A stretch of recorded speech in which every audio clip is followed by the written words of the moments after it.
Insert Democrat socialist here. Runs the Democratic House floor for 30 plus years running.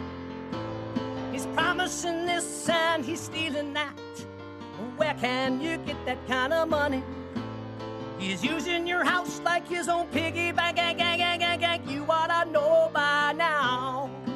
You can pay off your house here in Illinois, but you can never keep up with the taxes. Oh, how it's always been the plan to have a taxpayer pay, no doubt. Not a matter of if anymore, but when you're moving out. Top of the morning, Dan and Amy. That theme music means it's time for our weekly confab with Ted Dabrowski, president of Wirepoints, wirepoints.org, all things Illinois policy related. I'm reading this story from WBEZ. Is it breaking news, Dan? Well, we paid for this story, so I want to consume it. I want to get what I paid for. The date on the story is November 25th of 2024, but it could be November 25th of 2004, perhaps 1994. But, it's always better to finally arrive than to never have arrived at all. Residents of Chicago's south suburbs are dealing with crushing tax increases. You don't say. Really? They talked to some experts, and apparently what we have in the Southland is a shrinking tax base, growing assessments, and a sluggish economy leading to record high tax hikes for South suburban residents. Maybe somebody at WBEZ wants to go south of Taylor Street, because what they'll find is that the Southland has been a demilitarized zone for the better part of the last 3 decades. And it's in large measure due to Cook County's property tax classification system and the flight of industry from the Southland to collar counties like Will, as to, of course, Northwest Indiana. You wonder why people don't have an appreciation for how what happened when one of the great news agency, NPR, is 3 decades late to the dance. Ted, thank you for joining us, as always. Appreciate it. Yeah, well, thank you, guys. It's fascinating how suddenly this is the big news, and WBZ has finally figured it out. It's been tragic for a long time, and I've been down there many times, and I know you have, and I know a lot of our colleagues who've covered this have been down there. But it's been destruction for a long, long time, especially once the companies started leaving those areas, manufacturing left, and you drive around there, and it's phenomenal. And I remember when I went before COVID, and I think I told that story. Jeannie Ives and I went down and did a press conference about how nobody was talking about this issue. And after we did the press conference, and NBC5 was there, and we got some coverage. So I went to some sandwich store, and I met this young black man. And so I say, "Hey, how are you?" And I asked him about where he's from, and he was from Harvey. And I said, "Do you live here?" And he said, "Yes. I've been working here." And I said, "Where do you live?" And he goes, "Here in Harvey. I'm trying to. My parents have left. They decided to leave Illinois. They went to Mississippi, and the house that we have, they're trying to sell it for $50,000. Because I don't think we're going to get $5,000 for it." Oh. Mm-hmm. And that's what it struck me that this whole property tax thing had destroyed. It wasn't just property taxes; it's the whole destruction of these suburbs. And there was no hope left, and he was still in the house, but he's just trying to get rid of it for $5,000. That tells you how desperate people have been, and yet WBEZ and these groups would never cover it, or at least not cover it in the right way, and assign the blame that needs to be assigned for the problems they have down there. Well, right. How could they assign the blame? Because, they're supposed to, they're supposed to be speaking truth to power. They're supposed to be afflicting the comfortable and comforting the afflicted. These are majority minority communities to a community in the south suburbs in the Southland. And what could you say other than the policies that we promoted and the politicians that we promoted destroyed your community and your home's value? That's not a very good story. So let's just better ignore it. They'll ignore it, or they'll blame that we don't have enough money to fund for things, which implies tax hikes and things like that. They'll give cover to the likes of Governor Pritzker, Brandon Johnson, and those who you have to remember. How about the guy on trial right now? Yeah, that guy too, right? And so you've had Democrat-controlled Chicago for 93 plus years, and same thing for Cook County, 100 plus years. and yet they don't get assigned the blame, and it's been corrupt for so long, and it continues. Now the good news is that they're covering it somewhat. The question is going to be if they don't cover it right, it leads to the wrong policy choices afterwards. Now, speaking of Governor Pritzker, I wanted to talk to you because he's planning on fighting Trump. I don't know in what ways when he sends ICE agents in to get like Tren de Agua gang members out of Chicago. What do you think is going to happen? How do you foresee this future of ours? Well, I think it's just a really losing strategy on Pritzker's part. I mean, given what happened in the election results, given what we've seen in terms of even the votes, 45% for Trump in Illinois, and even good numbers or better numbers in Chicago and Cook County. So it's a losing strategy, and I think Pritzker's a perfect foil for Trump. I mean, I think Trump would love to take on Pritzker. So if Pritzker wants to try to do stuff about protect against the illegal immigrants, I think Trump's going to win, and Pritzker's going to look silly, especially when we're talking about criminals. So and the list is long, right? We're talking about the crime issue as well. We're talking about the sanctuary city, sanctuary state issue, the green movement. There's plenty of stuff for Pritzker and Trump to bump into each other, and I think Pritzker's going to be on the losing end, which is fine for me because I don't think his policies are the right one for the state or the country. Well, better to focus on quote unquote Trump-proofing Illinois and picking phony fights with Trump over federal immigration law or the mutilation of minors at Lurie Children's Hospital than to deal with unfunded pension liabilities. Rating agencies weighing in again. I mean, that's just a rite of passage, like the swallows to Capistrano. But it's the same old story. It's the same old impossible unfunded liability hole to dig out of. And there's not much coverage of this from WBEZ or anybody else either. Yeah, it's pretty fascinating. These new numbers from Fitch, and WBZ should be highlighting it. We've known about the pension crisis all along. We've always been the extreme outlier, but these latest numbers, we've had fun with it because it just shows again. And I don't mean fun because it's a sad issue, but Illinois is just such an extreme outlier, and it shows you why these pensions are strangling our economy and why our neighbors are kicking our butt. We have this $172 billion massive pension debt sitting there. You got places like Wisconsin has a $4 billion debt. It's almost like zero. They don't have to worry about pensions and the cost, and it's sucking up all the budget and taking money away from either protecting our streets or for better schools or anything like that. And meanwhile, we're drowning in debt, and it's gonna come back to bite us because, as we all know, the COVID money's gone. The multi-billion-dollar deficits are back, and we have no plan.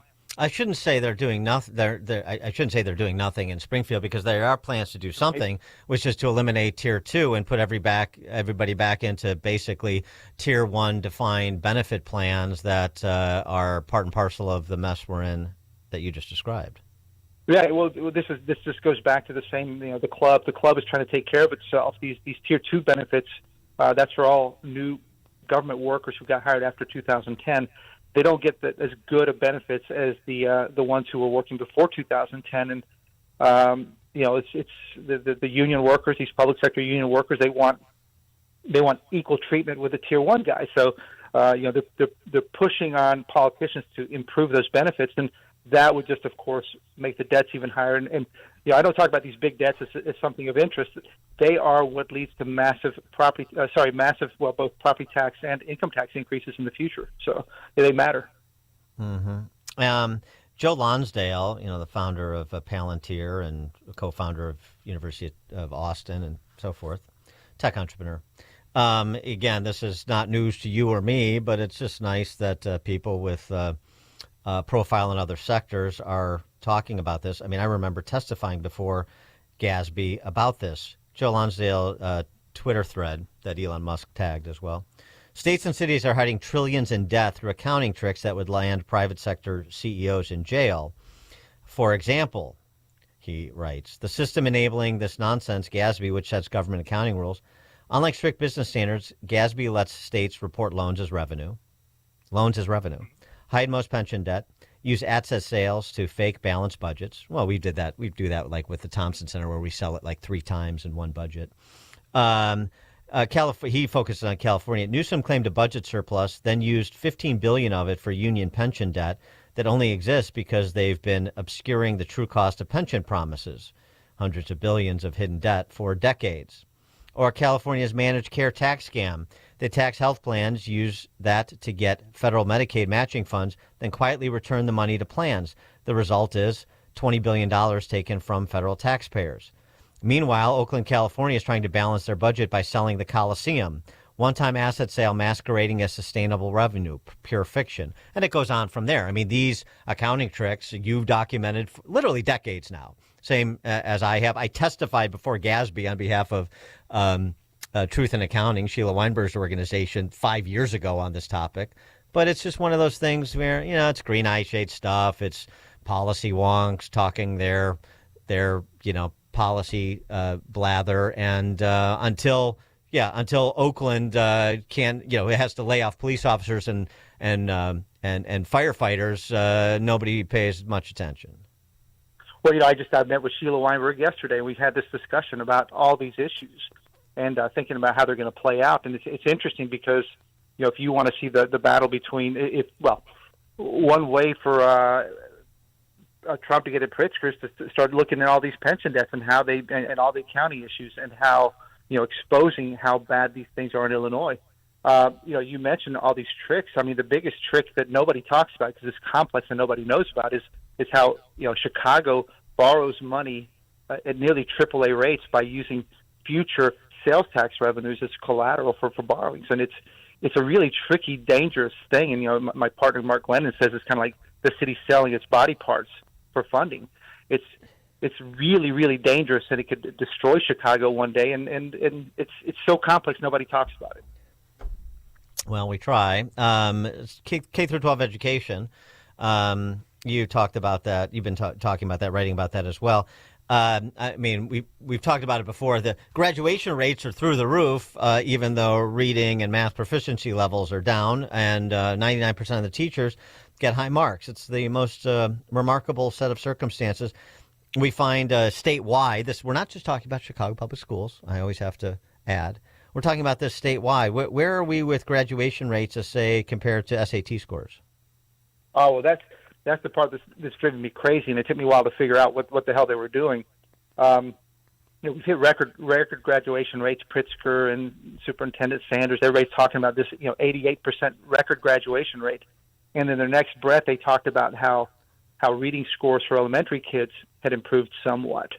What they didn't talk about was the fact that the SAT scores, which are the ones most tied to graduation rates, continue to collapse. I mean, they have collapsed across the state. We're talking about 7 and 8 point drops, where less than a third of our kids read proficiently on the SAT, and less than a quarter do math proficiently.